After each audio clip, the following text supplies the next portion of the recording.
सिया राम, जय महाकाल। स्वागत है आप सभी का फिर से आपके अपने चैनल मैथ्स हिस्ट्री 24 में। कैसे हैं आप सभी दोस्तों? आज मैं वीडियो बना रहा हूँ railway loco pilot and technician. Most important question है। अगर आपने ये कर लिए तो आपका एक बेस बनेगा, आपके जो कंसेप्ट है वो क्लियर हो जाएंगे। और इसी टाइप से अगर क्वेश्चन आते हैं तो आप वो सब कर देंगे। ठीक है, तो ध्यान से समझिए और मेरे साथ क्वेश्चन को सोल्व कीजिए। इनमें से कौन सी संख्या 12 से पूर्णतः विभाज्य है? तो ऑप्शन दिया है पहला 43688 57816 28544 14632। जब भी इस टाइप के क्वेश्चन आए दोस्तों कि ये संख्या पूर्णतः विभाजित है कि नहीं, इस संख्या से यहाँ दिया है 12 से पूर्णतः विभाज्य है क्या, कौन सी संख्या, तो ऑप्शन से चेक करेंगे हम। कैसे करेंगे? ऑप्शन से। तो 12 से विभाज्य होने का जो नियम होता है, 12 से अगर कोई संख्या विभाज्य होगी तो इसका मतलब है कि वो संख्या 3 से भी पूर्णतः विभाजित होगी और 4 से भी। क्यों लिखा मैंने 3 और 4? 3 और 4 क्यों लिखा मैंने? क्योंकि 12 का अगर मैं फैक्टर करूंगा तो 3 और 4 होगा। ठीक है, 12 का अगर मैं फैक्टर करूंगा तो क्या आएगा? 3 × 4, 3 चौक 12। तो 3 से विभाज्यता का जो रूल है वो क्या है? 3 से भाग कब जाता है? जब इस संख्या का मैं टोटल करूंगा, डिजिटल सम करूंगा इस संख्या का। अगर वो संख्या जो आखिरी में आती है डिजिटल सम करने के बाद, तो वो 3 से कटना चाहिए। ठीक है, तो पहला ऑप्शन। और 4 से विभाज्यता का नियम क्या है? 4 से कि अगर कोई संख्या 4 से पूर्णतः विभाजित होती है तो उसका जो नियम है वो है कि उसके आखिरी के 2 अंक 4 से कटेंगे। उसके आखिरी के 2 अंक 4 से कट जाएंगे। देखो 4 दूनी 8, 4 दूनी 8, 4 चौक 16, 4 एकम 4, 4 एकम 4 और 4 आठों 32। मतलब 4 से तो ये सभी संख्या है पूर्णतः विभाजित। अब जो खेल बचा है वो सिर्फ 3 का बचा है। किसका बचा है? 3। जो संख्या 3 से कट जाएगी वो आंसर होगा। तो अब यहाँ ध्यान से देखना, 4 और 3 7 और 6 13, 13 और 8 21, 21 और 8 कितना होता है? 29। क्या 29 कटता है 3 से? नहीं कटता है। पहला ऑप्शन गलत। 5 और 7 12, 12 और 8 20, 21, 21 और 6 27, 27 3 का भाग जाएगा इसमें, 3 नम 27 कट जाएगा पूरा। ये हो सकता है। 8 2 10, 5 15 4 19 और 4 23, 3 का भाग नहीं जाएगा। 5 6 11 3 14 और 2 16, 3 का भाग नहीं जाएगा। तो आंसर आएगा बी। मतलब अगर कोई संख्या 12 से कट रही है इसका मतलब वो 3 से भी कटेगी और 4 से भी कटेगी। ठीक है, तो 4 से तो सभी कट रही थी, लेकिन 3 से सिर्फ ये बी वाली संख्या कट रही है। इसका मतलब है कि ये जो संख्या है ये 12 से पूर्णतः विभाजित है। बात समझ में आएगी नहीं? बात समझ में आएगी नहीं? अगर कोई संख्या 12 से पूर्णतः विभाजित होगी उसका मतलब है कि वो 3 से भी पूर्णतः विभाजित होगी और 4 से भी होगी। ठीक है, इसका स्क्रीनशॉट लो आप जल्दी। बहुत ही इंपॉर्टेंट क्वेश्चन है। इसी टाइप से और भी मैं आपको बताता रहूँगा आगे। आप चैनल को सब्सक्राइब कर लीजिए। स्क्रीनशॉट ले लिया? ठीक। दूसरा क्वेश्चन,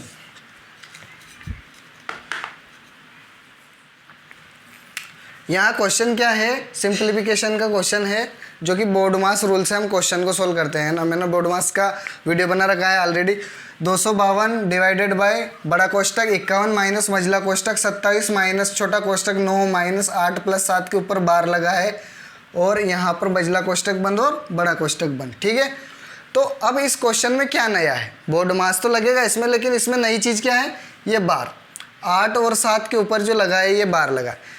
तो इसमें कुछ भी नया नहीं है, सिर्फ ये है कि सबसे पहले जो बार लगी रहती है ऊपर, ये जो डंडा आड़ा डंडा जो दिख रहा है आपको, इसको सबसे पहले सोल्व करना है। ठीक है, और इसको सोल्व करना कैसे? कि सबसे पहले इसको सोल्व कर लो जो भी चिन्ह है उस हिसाब से, तो फिर उसके बाद जो बोर्ड मास का रूल है वही आपको फॉलो करना है। तो यहाँ मैं हल कर रहा हूँ, इसका ध्यान से देखना। 252 ऐसा कैसे लिख दो दोस्तों, या मैं डायरेक्ट हल करूँ क्या? डायरेक्ट हल कर देता। 8 माइनस का है और 7 प्लस का है, तो आपको तो सिर्फ 8 और 7 देखना है। यहाँ पे क्या देखना है? 8 और 7। ये माइनस भी मत देखो आप, तो ये माइनस पर थोड़ी लगा है एक बार। तो 8 और 7 कितना हो जाएगा? 15। 8 और 7 कितना हो जाएगा? 15। और बाहर माइनस है, ये कोष्टक है, ठीक है। ये छोटा कोष्टक बंद है। 15, अब छोटा कोष्टक सबसे पहले सोल्व करते हैं। आपको बोर्ड मास का नियम पता होगा, छोटा कोष्टक सबसे पहले। तो 15 में से 9 गया तो कितना आएगा 6, लेकिन चिन्ह का आएगा माइनस। बड़ी संख्या माइनस की तो चिन्ह भी माइनस। अब यहाँ पर क्या लिखा है 27, लेकिन बाहर क्या लगा है माइनस, तो बाहर माइनस लगा है तो ये माइनस माइनस क्या हो जाएगा प्लस, और ये मझला कोष्टक के अंदर है। तो 27 प्लस कितना हो जाएगा 6, तो 27 और 6 कितना हो जाएगा 33। अभी यहाँ तक सोल्व कर लिया अपन ने, ये यहाँ तक। तो बाहर क्या है 51 माइनस 33, और ये बड़ा कोष्टक बंद। तो इसको घटा दो, 11 में से 3 गया तो 8, और 4 में से 3 गया तो 1, 18। और इधर डिवाइडेड बाय लगा है ये 252। तो इसको सोल्व कर लेते हैं। 252 बटे 18, भाग है, भाग मतलब बटे। 18 एकम 18, कितना बचा 7, 18 चौक 72, 14 आंसर आया दोस्तों। कितना आया आंसर 14। बात समझ में आई कि नहीं? अरे कुछ नहीं करा, सबसे पहले बाहर वाले जो डंडा है, अभी इसमें माइनस क्यों नहीं लिया था मैंने, क्योंकि ये सिर्फ इसके ऊपर है, 8 और 7 के ऊपर, तो इन दोनों को जोड़ दिया मैंने। तो 8 7 कितना हो गया 15, ये बाहर माइनस तो माइनस, ये 9 तो 9। फिर ये छोटा कोष्टक है तो इसको सोल्व कर लिया मैंने। फिर ये इसको सोल्व करा तो माइनस का 6 आया, लेकिन बाहर क्या था माइनस, ये 27 भी, माइनस माइनस प्लस हो गया, 27 और 6 हो गया 33, और ये बाहर क्या है माइनस, और ये 51, ये बड़ा कोष्टक के अंदर है। तो बड़ा कोष्टक को सोल्व करा तो कितना है 18, और ये भाग का चिन्ह है तो ये बटे, मतलब तो 18 का भाग दे दिया 252 में। बात समझ में आई कि नहीं? आ गई? बहुत बढ़िया, ठीक है। इसी तरह के मैं बहुत शानदार क्वेश्चन लेके आऊँगा दोस्तों। आप बने रहिए मैथ्स स्टडी 24 के साथ। मेरा नाम क्या है? प्रेम सिंह, ठीक है। आगे बढ़े? ओके, आगे बढ़ते हैं।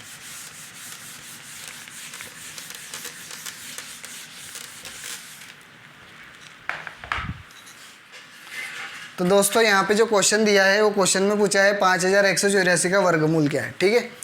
तो इस क्वेश्चन को कैसे करेंगे? ट्रिक से करेंगे, ठीक है। मैंने ट्रिक का वीडियो बना रखा है, आप देख सकते हैं प्लेलिस्ट में जाके। 5184, ये 2 अंक को छोड़ दो आप, तो बचा कितना 51। अब 51 के आसपास देखो वर्गमूल क्या है, तो गुण 50 है। 51 के आसपास मतलब छोटा, 51 से छोटा होना चाहिए। ज़्यादा तो कितना हो जाएगा 64, 8 का वर्ग 64, और इधर पास में क्या है 49, इससे छोटा है। तो 49 किसका है? 7 का है ना। तो 7 क्या है? इसका वर्गमूल है 49 का, ठीक है। अब यहाँ पे आखिरी का अंक देखो, ये इकाई का अंक 4 है। तो इकाई का अंक अगर 4 है तो ये किसका वर्गमूल हो सकता है? एक तो 2 का, क्योंकि 2 का वर्ग करते हैं तब भी क्या आता है 4, और एक और 8, 8 × 64, तब भी क्या आता है? तब भी 4 आता है इकाई का अंक। अब 2 और 8 में से कौन सी संख्या आएगी यहाँ, इसका चयन करना। तो मुझे बताओ कि 7 का वर्ग तो गुण 50, और 7 से जस्ट एक बड़ी 8, 8 का वर्ग कितना होता है 64। तो इन दोनों के करीब कौन सी संख्या है? 51 किसके पास में है? गुण 50 के पास में है कि 64 के? तो सर ये तो गुण 50 के पास में है 51, तो ये छोटी संख्या आएगी। अगर 64 के पास होती है तो 8 आता, तो यहाँ पर क्या आ जाएगा 2, क्या आ जाएगा 2, ये छोटी संख्या। तो आंसर क्या आ जाएगा 72। क्या है इसका वर्गमूल? 72। A answer correct. क्या करा? इकाई के पहले 2 अंक छोड़ दो, बाकी जो अंक बचे हैं इसमें देखा मैंने कि इसके आसपास जो वर्गमूल संख्या है वो कौन सी है? 49 है। छोटी होनी चाहिए या बराबर होनी चाहिए? 64 तो ज़्यादा हो गई, तो 49 है, तो मैंने इसका 7 लिख दिया वर्गमूल। क्या लिख दिया? 7। अब यहाँ देखा इकाई का अंक 4 है, या तो 2 का वर्ग करने पे 4 आता है या 8 का वर्ग करने पे 4 आता है, 8 × 64। पर इन दोनों में से संख्या कौन सी ले? तो उसके लिए मैंने देखा कि 7 का वर्ग तो गुण 50, और 7 से जस्ट एक बड़ी संख्या 8, 8 का होता है 64। तो इन दोनों के पास में कौन सी संख्या? 51 के पास में 49 है कि 64 है? तो मैंने देखा 49 इसके पास में है, तो छोटी संख्या, छोटी पास में है तो छोटी संख्या। तो आंसर कितना आ गया? 72। बात समझ में आ गई? बहुत बढ़िया, वेरी गुड। यहाँ क्वेश्चन दिया है ए और बी एक कार्य को 40 दिन में पूरा कर सकते हैं, बी और सी इसे 30 दिन में पूरा कर सकते हैं, जबकि सी और ए इसी काम को 24 दिन में पूरा कर सकते हैं। तो ए, बी और सी प्रत्येक अलग अलग इस कार्य को कितने दिन में पूरा करें? दोस्तों इस क्वेश्चन को करने का बिल्कुल आसान तरीका बताता हूँ। ए और बी मिलकर उस कार्य को कितने दिन में कर रहे हैं? 40 दिन में। बी और सी उस कार्य को कितने दिन में कर रहे हैं? 30 दिन में, और सी और ए उस कार्य को कितने दिन में कर रहे हैं, सी और ए इसी काम को 24 दिन में कर रहे हैं। तो इन तीन का एलसीएम देखो आप, एलसीएम कितना आएगा, 40 30 24 का एलसीएम आएगा 120, ठीक है। तो इसकी एफिशिएंसी निकालेंगे कि भैया ए और बी किस एफिशिएंसी से काम कर रहे हैं। ये 120 क्या आ गया, टोटल कार्य आ गया, जो भी एलसीएम आता है उसको क्या मान लेते हैं, टोटल कार्य। तो टोटल कार्य अगर 120 आया है तो इसकी एफिशिएंसी निकाल लेंगे, 4 3 12, मतलब 3, इसका भाग देंगे तो 3 आएगा, इसका भाग देंगे तो कितना आएगा 4, और इसका भाग देंगे तो आएगा 5। 30 का भाग देंगे तो 4 आएगा, और 24 का भाग देंगे तो कितना आएगा 5। अब ये टोटल एफिशिएंसी आ गई, 3 4 और 5, ये क्या है एफिशिएंसी। तो अगर मैं इन सबको जोड़ता हूँ तो ये 2 बार आएंगे सभी, ए भी 2 बार है, बी भी 2 बार, और सी भी कितनी बार है 2। इन सबको जोड़ दो, 4 3 7 और 5 12, तो ये 2 बटे में आ जाएगा, तो ए प्लस बी प्लस सी कितना आ जाएगा 6, 2 बटे में आ जाएगा तो कितना आ जाएगा 6, ठीक है, कितना आ जाएगा 6। अब देखो ध्यान से, यहाँ a प्लस बी की एफिशिएंसी 3 है, तो a प्लस बी की 3 है, तो c का मान कितना आ जाएगा, c का मान आ जाएगा 3। b प्लस सी का 4 है, b प्लस सी का कितना 4 है, तो a का मान कितना आ जाएगा 2, a का मान कितना आ जाएगा 2। a प्लस सी का कितना है 5, तो b का मान कितना आ जाएगा 1। मतलब क्या हुआ, a की जो एफिशिएंसी आ गई 2, b की कितनी आ गई 1, और c की कितनी आ गई 3। मतलब a 2 की एफिशिएंसी से कार्य करेगा, b 1 की एफिशिएंसी से काम करेगा, और c 3 की एफिशिएंसी से काम करेगा। तो 120 कार्य को करने में a को कितना टाइम लगेगा, तो a द्वारा लगा समय 120 बटे 2, मतलब 2 की एफिशिएंसी से वो कितने दिन में कर देगा, 60 दिन में। और b के द्वारा लगा समय 120 बटे 1, बी की एफिशिएंसी कितनी 1, तो 120 दिन। और यहाँ लिख देता हूँ, नज़र नहीं आएगा तो, सी के द्वारा लगा समय 120 बटे 3, तो 3 चौक 12, मतलब 40 दिन। देखो टोटल कार्य में एफिशिएंसी का भाग देते तो समय आ जाता। सूत्र क्या होता है, दिन बराबर कार्य बटे एफिशिएंसी या दक्षता, है ना, एक ही बात है, दिन बराबर कार्य बटे एफिशिएंसी। ठीक है, बात समझ में आ गई। तो कौन सा ऑप्शन है, 60 120 और 40। 60 120 सी वाला जो ऑप्शन है वो करेक्ट है, सी वाला जो ऑप्शन है वो करेक्ट। अरे कुछ नहीं करा मैंने, पहले एलसीएम लिया इन तीनों का, एलसीएम लिया तो 120 आया, तो इससे मैंने एफिशिएंसी निकाल ली, ए और बी की 3, बी और सी की 4, सी और ए की 5 एफिशिएंसी। जब ए बी सी का मान ये सब 2 2 बार आएंगे तो 2 का भाग दे देंगे तो 6, ए प्लस बी प्लस सी का मान 6 आया। तो फिर हमने देखा कि ए बी का मान 3 है तो सी का कितना आएगा, 3 आएगा, क्योंकि 3 और 3 कितना हो जाएगा 6। बी सी का मान 4 है तो ए का मान आ जाएगा 2, और ए सी का मान है 5 तो बी का मान आ जाएगा 1। कुछ नहीं करना, मान निकालना है। तो एफिशिएंसी निकल गई, एफिशिएंसी निकल जाएगी। आपके पास टोटल कार्य 120 है, तो उससे हमने क्या निकाल लिया, जो समय लगा वो निकाल लिया। ठीक है, बात समझ में आ गई।